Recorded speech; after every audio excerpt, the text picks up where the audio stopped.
Dear students, ಇವತ್ತಿನ ತರಗತಿಯಲ್ಲಿ ನಾವು ಸೆಕೆಂಡ್ ಇಯರ್ PUCಗೆ ಇರುವಂಥ 2D ಪಾಠವನ್ನು ಹೇಗೆ ಕೀ ಪಾಯಿಂಟ್ಸ್ ಮಾಡಿಟ್ಕೋಬೇಕು, ಕೊನೆಯ ಮೂಮೆಂಟಲ್ಲಿ ಅಂದರೆ ಇನ್ನೇನು ಒಂದು ದಿನ ಮಾತ್ರ ಗ್ಯಾಪ್ ಇದೆ, ಆವಾಗ ನಾವು ಕ್ವಿಕ್ಕಾಗಿ ಇದನ್ನು 5 to 10 ಮಿನಿಟ್ಸಲ್ಲಿ ಹೇಗೆ ರಿವಿಷನ್ ಮಾಡ್ಕೋಬೇಕು ಮತ್ತು ತುಂಬ ಟೈಮ್ ಕಡಿಮೆ ಇದ್ದಾಗ ಹೇಗೆ ಕೀ ಪಾಯಿಂಟ್ಸನ್ನು ಮಾಡಿಟ್ಕೋಬೇಕು ಅನ್ನೋದನ್ನು ನೋಡ್ತಾ ಹೋಗೋಣ.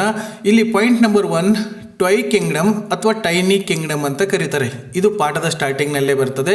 ಈ ಮೊನ್ಯಾಕೋ ಅನ್ನುವಂಥ ಕಿಂಗ್ಡಮ್ ಏನಿರ್ತದೆ ತುಂಬ ಪುಟ್ಟದಾಗಿರ್ತಕ್ಕಂಥ ಒಂದು ಸಾಮ್ರಾಜ್ಯ ಆಗಿತ್ತು. ಅದು ಹೇಗೆ ಅಂತ 2 ಮಾರ್ಕ್ಸ್ಗೂ ಕೇಳ್ಬೋದು, 3 ಮಾರ್ಕ್ಸ್ಗೂ ಕೇಳ್ಬೋದು, ಅಥವಾ ಮಲ್ಟಿಪಲ್ ಚಾಯ್ಸ್ ಕ್ವೆಶನ್ಸ್ಗಳಿಗೂ ಕೂಡ ಈ ಪಾಯಿಂಟ್ಸ್ಗಳು ಯೂಸ್ ಆಗ್ತವೆ. ಅದಕ್ಕೆ ಇಲ್ಲಿ 4 ಪಾಯಿಂಟ್ಸ್ಗಳನ್ನ ಕೊಟ್ಟಿದ್ದೀನಿ. ಹೇಗೆ ಪಾಯಿಂಟ್ಗಳನ್ನ ಮಾಡಿಟ್ಕೋಬೇಕು ನೋಡಿ. It was A small Kingdom with about 7,000 population. ತುಂಬ ಚಿಕ್ಕದಾಗಿರ್ತಕ್ಕಂಥ ರಾಜ್ಯ. ಅಲ್ಲಿ ಕೇವಲ 7,000 ಜನ ಮಾತ್ರ ಜನಸಂಖ್ಯೆ ಇತ್ತು. ಇನ್ನು next, if the land was to be shared each would get hardly an acre. ಆ ಜಮೀನು ಎಷ್ಟಿತ್ತು ಅಂತಂದರೆ ಅಲ್ಲಿರ್ತಕ್ಕಂಥ ಪ್ರಜೆಗಳಿಗೆ ಅದನ್ನು ಹಂಚಿದ್ರೆ ಒಬ್ಬೊಬ್ಬರಿಗೆ 1 ಎಕರೆ ಜಾಗ ಕೂಡ ಬರ್ತಾ ಇರಲಿಲ್ಲ. ಅಂದರೆ 7,000 ಎಕರೆಗಿಂತ ಜಮೀನು ಕಡಿಮೆ ಇತ್ತು.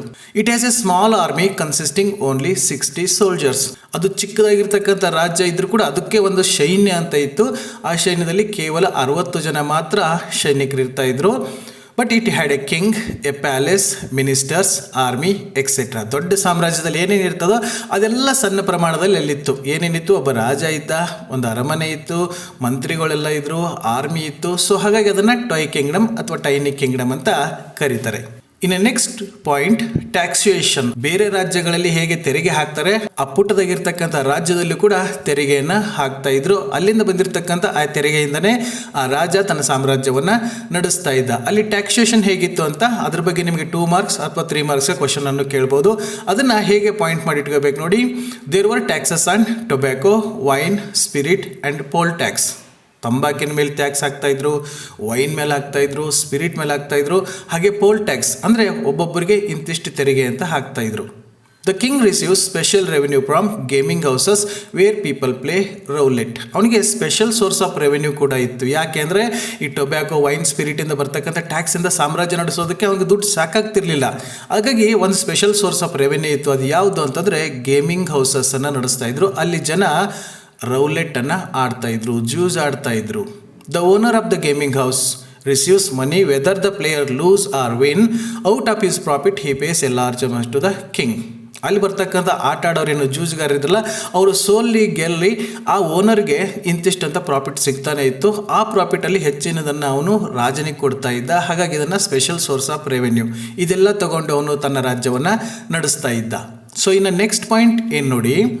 German sovereigns forbade the gaming houses. ಅಲ್ಲಿ ಜರ್ಮನ್ ಸಾವರಿನ್ಸ್ ಏನಿದ್ರು, ರಾಜರುಗಳಿದ್ರು, ಅವರೆಲ್ಲ ಈ ಗೇಮಿಂಗ್ ಹೌಸಸನ್ನು ಬ್ಯಾನ್ ಮಾಡಿದರು. ಬಟ್ ಮೊನ್ಯಾಕೋನಲ್ಲಿ ಮಾತ್ರ ಇದು ನಡೀತಾ ಇತ್ತು. ಅವರು ಯಾಕೆ ಬ್ಯಾನ್ ಮಾಡಿದರು ಅಥವಾ ಯಾಕೆ ಫಾರ್ಬಿಡ್ ಮಾಡಿದರು ಅಂತ ಕೂಡ ತಮಗೆ 2 ಮಾರ್ಕ್ಸ್ ಅಥವಾ 3 ಮಾರ್ಕ್ಸ್ಗೆ ಕೇಳ್ಬೋದು. ಅದಕ್ಕೆ ಪಾಯಿಂಟ್ ಹೇಗೆ ಮಾಡಿಟ್ಕೋಬೇಕು ನೋಡಿ.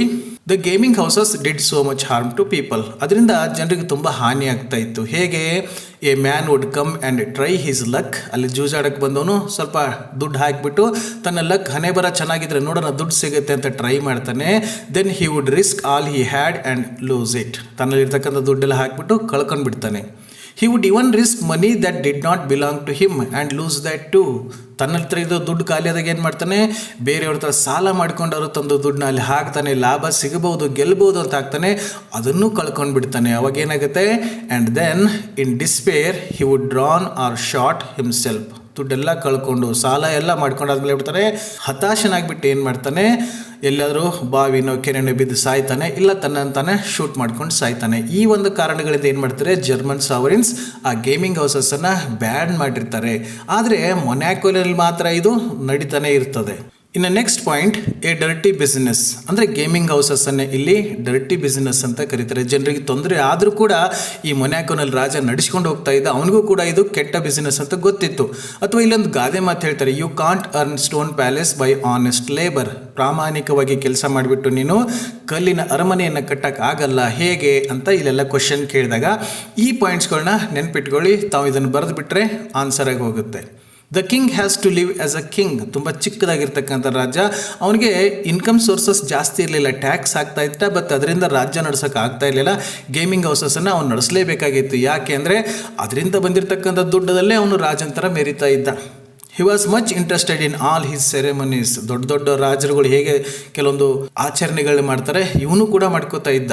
ಹಿ ಹ್ಯಾಸ್ ಹಿಸ್ ಕೊರೋನೇಷನ್ ಅಲ್ವಾ, ಸಿಂಹಾಸನಾರೋಹಣ ಆಗೋದು, his levees, his rewards, his sentences, pardons ಅಲ್ವಾ, ಶಿಕ್ಷೆ ಕೊಡೋದಾಗಿರ್ಬೋದು ಅಥವಾ ಕ್ಷಮಾದಾನ ಮಾಡೋದು. ದೊಡ್ಡ ದೊಡ್ಡ ರಾಜರುಗಳು ಏನು ಮಾಡ್ತಾ ಇದ್ರು ಅದನ್ನು ಇವನು ಮಾಡ್ತಾ ಇದ್ದ.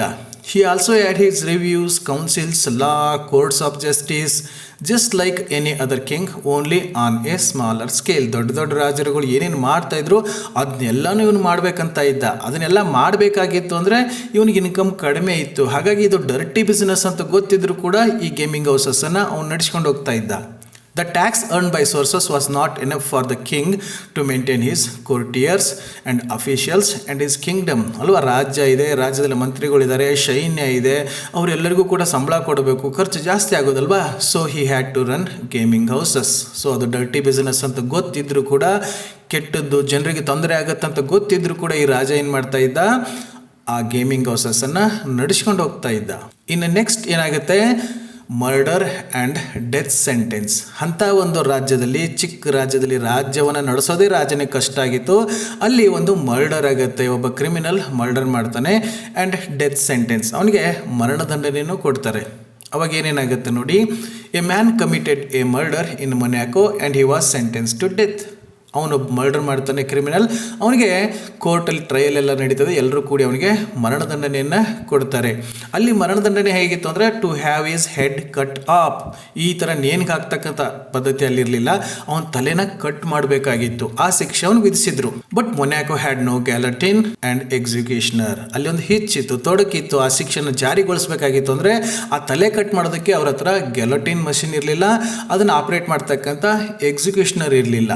So they requested to France for guillotine. So ಏನು ಮಾಡಿದ್ರು, ಪಕ್ಕದಲ್ಲೇ ಫ್ರಾನ್ಸ್ ಇತ್ತಲ್ಲ, ಅದಕ್ಕೆ ರಿಕ್ವೆಸ್ಟ್ ಮಾಡಿಕೊಂಡ್ರು, ನಮಗೊಂದು ಗ್ಯಾಲೋಟಿನ್ ಮಷಿನ್ ಕಳಿಸಿ, ಒಬ್ಬ ಎಕ್ಸಿಕ್ಯೂಷನರ್ನ ಕಳಿಸಿ. They demanded 16,000 francs. ಆಯಿತು ಕಳಿಸ್ತೀವಿ, ಬಟ್ ಅದ್ರ ಖರ್ಚು 16,000 ಫ್ರ್ಯಾಂಕ್ಸ್ ಆಗುತ್ತೆ ಅಂತ ಅವ್ರು ರಿಪ್ಲೈ ಮಾಡಿದರು. ಬಟ್ ಅದು ತುಂಬ ಕಾಸ್ಟ್ಲಿ ಅನಿಸ್ತು ರಾಜನಿಗೆ. ಅವಾಗ ಏನು ಮಾಡ್ತಾರೆ, they requested to the king of Italy. ಪಕ್ಕದಲ್ಲಿ ಇಟಲಿ ಇತ್ತಲ್ಲ, ಅಲ್ಲಿ ರಾಜನಿಗೆ, ಅವನಿಗೆ ಬ್ರದರ್ ಮೊನಾರ್ಕ್ ಅಂತ ಕರೀತಾರೆ. ಇದನ್ನು ಕೂಡ ತಮಗೆ ಮಲ್ಟಿಪಲ್ ಚಾಯ್ಸ್ ಕೇಳ್ಬೋದು. ಯಾರು ಬ್ರದರ್ ಮೊನಾರ್ಕ್ ಅಂದರೆ ಕಿಂಗ್ ಆಫ್ ಇಟಲಿ. ಇವನು ರಾಜ, ಅಲ್ಲಿರ್ತಕ್ಕಂಥವನು ರಾಜ. ಸೊ ಹಾಗಾಗಿ ಈ ರಾಜನ ಕಷ್ಟ ಅವನಿಗೆ ಅರ್ಥ ಆಗುತ್ತೆ ಅಂತ ಹೇಳ್ಬಿಟ್ಟು ಅವನಿಗೆ ರಿಕ್ವೆಸ್ಟ್ ಮಾಡ್ಕೊಂಡ್ರು. Italy demanded 12,000 francs. ಫ್ರಾನ್ಸ್ ಅವರು 16,000 ಹೇಳಿದರು, ಈ ಇಟ್ಲಿನವರು 12,000 ಫ್ರ್ಯಾಂಕ್ಸ್ ಅಂತ ಹೇಳಿದರು. ಅದಕ್ಕಿಂತ ಸ್ವಲ್ಪ ಕಡಿಮೆನೇ, ಬಟ್ ಅದು ಕೂಡ ಜಾಸ್ತಿ ಅನಿಸ್ತು ರಾಜನಿಗೆ. ಸೊ ಏನು ಮಾಡಿದ್ರು next, the general talk to the soldiers. ಬೇಡ ಸೈನಿಕರಿದಾರಲ್ಲ, ಅವ್ರಿಗಾದ್ರೂ ಏನು ಕೆಲಸ, ಅವ್ರು ಎಲ್ಲಿ ಯುದ್ಧಕ್ಕೆ ಹೋಗಲ್ಲ, ಅವನ ತಲೆನ ಈ ಸೈನಿಕರಿಗೆ ಕಟ್ ಮಾಡಲಿ ಅಂತ ಕೇಳಿದರು. But they said they didn't know how to do it. But ಆ ಸೈನಿಕರು ಏನು ಹೇಳಿದ್ರು ಅಂದ್ರೆ, ನಮಗೆ ತಲೆ ಕಟ್ ಮಾಡೋದೇ ಗೊತ್ತಿಲ್ಲ. ಯಾಕೆ ಅಂದರೆ ಅಲ್ಲಿವರೆಗೆ ಅವರು ಯಾವ್ದು ಯುದ್ಧನೇ ಮಾಡಿರಲಿಲ್ಲ. 60 ಜನ ಸೇರ್ಕೊಂಡು ಎಲ್ಲಿ ಯುದ್ಧ ಮಾಡೋಕ್ಕಾಗತ್ತೆ ಅಲ್ವಾ. They had not been taught to do it. ಅದನ್ನು ಹೆಂಗೆ ಕಟ್ ಮಾಡಬೇಕು, ತಲೆ ಹೆಂಗೆ ಕಟ್ ಮಾಡೋದು ನಮಗೆ ಕಲ್ಸೇನೇ ಇಲ್ಲ, ಇದು ಯಾವುದು ನಮಗೆ ಗೊತ್ತಿಲ್ಲ ಅಂತ ಹೇಳಿದರು. ನೆಕ್ಸ್ಟ್ ಏನು ಮಾಡ್ತಾರೆ, ಲೈಫ್ ಇಂಪ್ರಿಸನ್ಮೆಂಟ್, ಜೀವಾವಧಿ ಶಿಕ್ಷೆಯನ್ನಾಗಿ ಅದನ್ನು ಆಲ್ಟರ್ ಮಾಡ್ತಾರೆ. ನಿಮಗೆ ಕೇಳ್ಬೋದು, ಆ ಮರಣದಂಡನೆಯನ್ನು ಜೀವಾವಧಿ ಶಿಕ್ಷೆಯನ್ನಾಗಿ ಯಾಕೆ ಆಲ್ಟರ್ ಮಾಡಿದ್ರು ಅಂದರೆ, ಹಿಂದೆ ಹೇಳಿದಲ್ಲ ಆ ಪಾಯಿಂಟ್ಸ್ ಬರೆದ್ರೆ ಆನ್ಸರ್ ಆಗುತ್ತೆ. ಇನ್ನೊಂದು ಪ್ರಶ್ನೆಯನ್ನು ಕೇಳ್ತಾರೆ, ಯಾಕೆ ರಾಜ ಈ ಶಿಕ್ಷೆನ ಚೇಂಜ್ ಮಾಡ್ತಾ ಹೋಗ್ತಾನೆ ಅಂದರೆ, ಹಿಂದ್ಗಡೆ ಪಾಯಿಂಟು ಮತ್ತು ಈ ಪಾಯಿಂಟ್ಗಳನ್ನ ಸೇರಿಸ್ಬಿಟ್ರೆ ತಮಗೆ ಮಾರ್ಕ್ಸ್ ಸಿಗುತ್ತೆ. ಲೈಫ್ ಇಂಪ್ರಿಸನ್ಮೆಂಟ್ ಮಾಡಿದಾಗ ಏನಾಗುತ್ತೆ, then the criminal was given life imprisonment. ಮರಣದಂಡನೆ ಅಂತೂ ಜಾರಿ ಮಾಡೋಕ್ಕಾಗಲಿಲ್ಲ, ಲೈಫ್ ಇಂಪ್ರಿಸನ್ಮೆಂಟ್ ಜೀವಾವಧಿ ಶಿಕ್ಷೆಯನ್ನಾಗಿ ಕೊಟ್ಟರು. He was kept in a prison and a guard was placed over him. ಚಿಕ್ಕದಾಗಿರ್ತಕ್ಕಂಥ ಎಲ್ಲೋ ಒಂದು ಹಳೆ ಬಿಲ್ಡಿಂಗ್ನ ನೋಡಿ ಜೈಲ್ ಮಾಡಿ ಅಲ್ಲಿ ಇಟ್ಟರು. ಅವನ್ನ ಕಾಯೋದಕ್ಕೆ ಒಬ್ಬ ಗಾರ್ಡನ್ನು ಇಟ್ಟರು. The guard had to watch the criminal and had also to fetch his food from palace kitchen. ಆ ಗಾರ್ಡ್ ಕೆಲಸ ಏನಾಗಿತ್ತು, ಆ ಕ್ರಿಮಿನಲನ್ನು ವಾಚ್ ಮಾಡೋದು ಮತ್ತು ಅರಮನೆ ಅಡುಗೆ ಮನೆಯಿಂದ ಊಟ ತಂದುಬಿಟ್ಟು ಅವನಿಗೆ ಕೊಡೋದು. The king found extra expenditure costing 600 francs annually. But ಜೈಲಿನಲ್ಲಿ ಇಟ್ಟರು ಕೂಡ ಏನಾಗುತ್ತೆ, ರಾಜನಿಗೆ ಒಂದು ವರ್ಷಕ್ಕೆ 600 ಫ್ರ್ಯಾಂಕ್ಸ್ ಎಕ್ಸ್ಟ್ರಾ ಖರ್ಚು ಬರುತ್ತೆ. ಎದಕ್ಕೆ ಅಂತಂದರೆ, ಈ ಅಪರಾಧಿನ ಅಲ್ಲಿ ಜೈಲಿನಲ್ಲಿ ಇಟ್ಟಿದ್ದಕ್ಕೆ. ಗಾರ್ಡ್ಗೆ ಸಂಬಳ ಕೊಡಬೇಕು, ಈ ಕೈದಿಗೆ ಊಟ ಹಾಕಬೇಕು, ಇದೆಲ್ಲ ಸೇರಿ ವರ್ಷಕ್ಕೆ 600 ಫ್ರ್ಯಾಂಕ್ಸ್ ಖರ್ಚಾಗುತ್ತೆ. ಆ ಮರ್ಡರ್ ಮಾಡಿರ್ತಕ್ಕಂಥ ಕ್ರಿಮಿನಲ್ಗೆ ಪನಿಷ್ಮೆಂಟ್ ಕೊಡೋದೇ ಇವರಿಗೆ ಕಾಸ್ಟ್ಲಿ ಆಗೋಯ್ತು. ಮರಣದಂಡನೆ ಕೊಡೋದಕ್ಕೆ ಗ್ಯಾಲಟಿನ್ ಮಷಿನ್ ತರ್ಸೋಕ್ಕಾಗಲಿಲ್ಲ. ಜೈಲ್ ಮಾಡಿ ಇಡೋಣ ಅಂತಂದರೆ ವರ್ಷಕ್ಕೆ 600 ಫ್ರ್ಯಾಂಕ್ಸ್ ಎಕ್ಸ್ಟ್ರಾ ಖರ್ಚು ಬರೋದಕ್ಕೆ ಸ್ಟಾರ್ಟ್ ಆಗುತ್ತೆ. ಅವಾಗ ಏನು ಮಾಡ್ತಾರೆ, ಅವ್ನು ಹೆಂಗಾದರೂ ಮಾಡಿ ಓಡಿಸ್ಬಿಡೋಣ ಅಂತ ಟ್ರೈ ಮಾಡ್ತಾರೆ. ಅವಾಗ ಅವನು ಜೈಲಿನಿಂದ ಓಡೋಗೋಕ್ಕೆ ಇಷ್ಟಪಡಲ್ಲ. ಯಾಕೆ, he was reluctant to go away from jail ಅಂತ ಕೇಳ್ಬೋದು ಪ್ರಶ್ನೆನ. ಅದಕ್ಕೆ ಹೇಗೆ ಪಾಯಿಂಟ್ ಮಾಡ್ಬೋದು ನೋಡಿ, ದ ಗಾರ್ಡ್ ವಾಸ್ ಡಿಸ್ಮಿಸ್ಡ್. ಅವನು ಓಡ್ ಹೋಗ್ಬಿಡ್ಲಿ ಅಂತ ಹೇಳ್ಬಿಟ್ಟು ಗಾರ್ಡ್ನ ಡಿಸ್ಮಿಸ್ ಮಾಡ್ತಾರೆ.